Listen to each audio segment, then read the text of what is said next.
리서치 오늘 인사이트K 배종찬 연구소장과 함께합니다. 소장님 안녕하세요. 안녕하십니까, 배종찬입니다. 네, 오늘도 여론조사의 결과를 가지고 우리 사회를 분석해 볼 텐데요. 네. 먼저 백신 수급이 최근에 가장 중요한 이슈가 되고 있어서 이 백신 수급에 대한 정부 방역에 대한 평가부터 좀 살펴볼까요? 백신이 최대 이슈죠. 무엇보다도 대통령 지지율에도 영향을 주고 있고, 특히 이제 문재인 대통령의 지지율에 가장 큰 영향을 주는 것은 코로나19 방역을 얼마나 잘하고 있는지에 대한 평가 아니겠습니까? 네네. 지난해부터 최근까지 이 정부의 코로나 방역에 대해서는 긍정적 평가가 힘이 실렸었는데, 백신 논란이 불거지면서 정부 대응에 대한 평가가 부정적으로 급선회한 결과가 나타났습니다. 한국갤럽이 자체 조사로 지난 20일부터 22일까지 실시한 조사이고요. 자세한 사항은 조사기관의 홈페이지에서 확인 가능합니다. 여태까지만 하더라도 정부의 코로나19 대응에 대해서는 긍정적인 평가가 더 높았거든요. 근데 이번 조사에서는 잘하고 있다는 평가 43%, 잘 못하고 있다는 평가가 49%로 잘 못하고 있다는 평가가 더 높게 나타났습니다. 그러니까 K-방역, 네, 말씀하시죠. 네. 불과 한 달여 전인 3월 달만 하더라도 잘하고 있다는 긍정평가가 60%였거든요. 네네.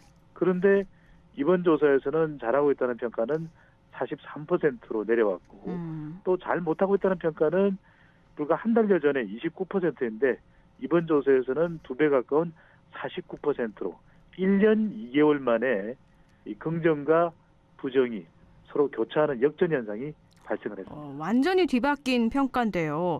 네. K-방역이라고 해서 사실 방역에 대해서는 세계적으로도 한국을 잘하고 있다 평가가 많았는데 이렇게 그렇죠. 방역 평가가 나빠진 이유는 뭐 때문일까요? 한 세 가지 이유를 들 수 있겠는데요. 네. 결국은 이제 국민들의 불안감이죠. 그동안 그래도 정부의 방역에 대해서 무게를 실어줬던 이유는 그래도 정부 방역이 꾸준히 국민들의 신뢰를 얻었었는데 또 불안감이 크지 않았거든요. 그런데 네. 백신 관련해서 불안감이 커진 이유로 해석할 수 있겠습니다. 네. 정확한 확보량에 대한 국민들의 또 소통이 부족했다는 거죠. 정확하게 백신이 얼마 확보됐는지 물론 한두 번쯤은 들었는데 네. 그 이후에 또 정치권에서는 확보에 차질이 빚어졌다 이런 지적이 또 계속 나오지 않았습니까? 네.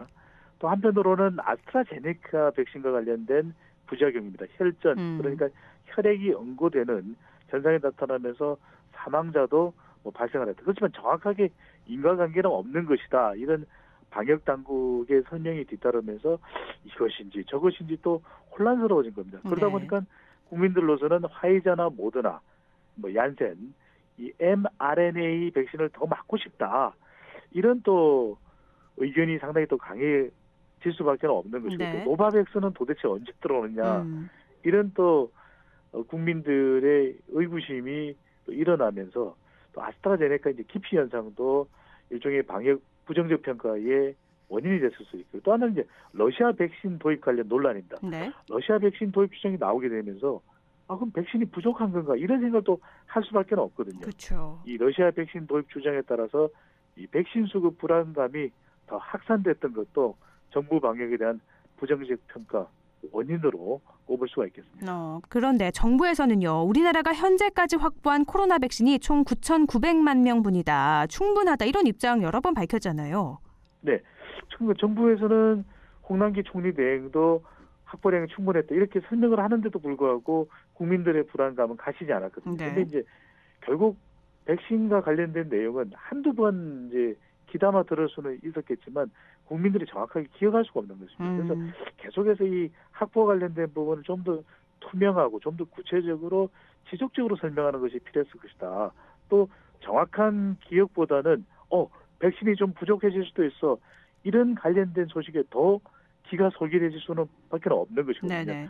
더군다나 이제 미국 같은 경우에는 부스터샷으로 더 화이자나 모더나 백신이 더 필요하다. 미국 내에서 국내 수요를 감당해야 된다. 이런 여론이 나오면서 우리 또 정부의 정의용 외교부 장관이 백신 소확보까지 주장을 했지만 미국의 반응이 또 시큰둥하게 되고 이러다 보니까 또 이 코로나 방역과 관련해서는 지금 가장 중요한 기준은 백신 확보이기 때문에 부정적인 인식이 또 상당히 강해졌던 이유로 보되고 한편으로는 이 정치권에서 백신 확보 정치적 공방이 벌어지면서 재보궐선거 이후에는 여러 가지 사안들이 또 악재가 될 수 있거든요. 네. 정부 여당에 대한 부정적인 또 인식이 강해진 것도 부정 응답이 높아진 데 한몫한 것으로 풀이됩니다. 정부의 부정 인식과 또 불안감을 느낄 수 있는 뉴스에 더 민감했기 때문에 이렇게 네. 나타났다라고 평가를 하셨고요. 다음 주제로 좀 넘어가 보면 종합부동산세, 종부세 완화 논란이 계속되고 있는데 이거에 대한 국민 여론도 나타나고 있죠. 그렇죠. 주로 이제 서울 또 강남 또 부동산 가격, 아파트 가격이 많이 오른 곳에 관련된 이야기일 수 있습니다. 네. 그럼에도 불구하고 전국적인 관심을 보는 것은 우리는 곳곳에 또 아들, 딸, 자녀들이 살고 있거든요. 아니 걔는 서초구에 산다는데 어떻게 집값이 올랐나 모르겠어. 네. 이렇게 또 생각하시는 우리 또 안동 애청자분이 계실 수가 있는 겁니다. 그래서 이 종부세 완화와 관련된 이 여론조사를 또 질문을 해봤는데 부동산 종부세 완화에 대한 의견에서 기준을 완화해야 된다가 47.5% 절반에 육박했습니다. 네. 이 완화에 대해서는 반대한다는 의견도 39.9%, 약 40%로 낮지는 않았습니다. 네. 그래도 재보궐선거 이후에 부동산 종부세 완화와 관련해서 또 여론이 더 높아졌다 이렇게 볼 수 있는데 아시아경제가 윈지코리아 컨설팅에 의뢰를 해서 지난 24일부터 25일까지 실시한 조사이고 자세한 사항은 조사기관의 홈페이지에서 확인 가능한데 그만큼 최근에 이제 민주당 이 당권 도전을 필요한 당권 도전을 하고 있는 전당대회도 지금 실시되고 있는 중이거든요. 네네. 그런데 부동산 정책이 상당히 중요한 관심사가 되고 있는 것처럼 종부세 완화와 관련된 여론은 또 완화해야 된다는 여론이 더 높은 결과로 나타납니다. 그러면 이렇게 종합부동산세를 완화하면 민주당 지지율은 조금 올라갈 수 있을까요? 이건 이제 미지수입니다. 오히려 민주당 지지율과는 무관할 수도 있을 것 같아요. 왜냐하면 네. 이번 조사에서도 전체 의견은 종부세 완화 찬성 의견이 더 높게 나타났지만 그럼에도 불구하고 더불어민주당 지지층에서는 오히려 종부세 완화에 대한 반대 여론이 훨씬 더 높았거든요. 네. 그러니까 부동산 정책하면 우리가 종부세를 완화해야 된다. 또 공시지가를 조정해야 된다. 대출 규제를 좀 완화해야 된다. 이것이 이제 중요한 내용인데 이 종부세를 완화하게 되고 부동산 정책을 더 유연하게 가져가면 중도층 지지는 더 받을 수 있을 것 같아요. 근데 문제는 뭐냐면 이 더불어민주당의 지지층들이 또 민주당의 의사결정에 대해서 반대 여론이 높아지면 이 지지층들이 또 떨어져 나갈 수도 있는 것이거든요. 네. 그렇다면 이 선거 패배 이후에 임기응변식으로 민심을 좀 회복하자. 이런 판단에서 부동산 정책도 완화해보자. 종부세도 완화하자.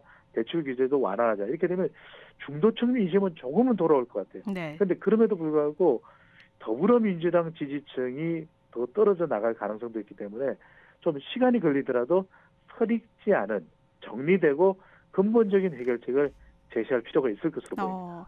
그리고요, 짧게 오늘 일요일에 여당 신임 당대표가 결정이 되잖아요. 이거 판세도 한번 살짝 짚어볼까요?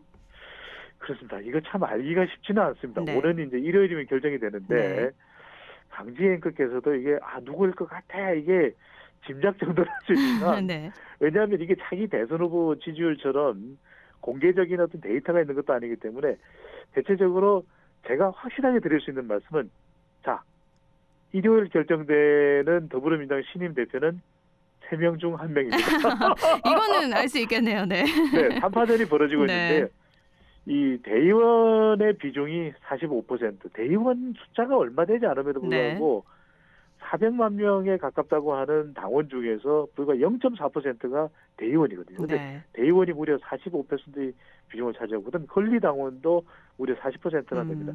지금 이제 내부적으로 뭐 참고하는 정도의 의견만 전달드리면 대의원에서는 홍영표 의원이 선전하고 있다. 또 권리당원에서는 송영길 의원이 약진하고 있다. 심지어는 중간 정도 지대에 있는 우원식 후보의 선전도 만만치 않다 이런 얘기가 나오기 때문에 글쎄 이게 당권 도전이죠. 알겠습니다. 마지막에 좀 뚜껑을 열어봐야 되겠습니다. 네, 시간 관계상 여기까지 듣도록 하죠. 말씀 고맙습니다.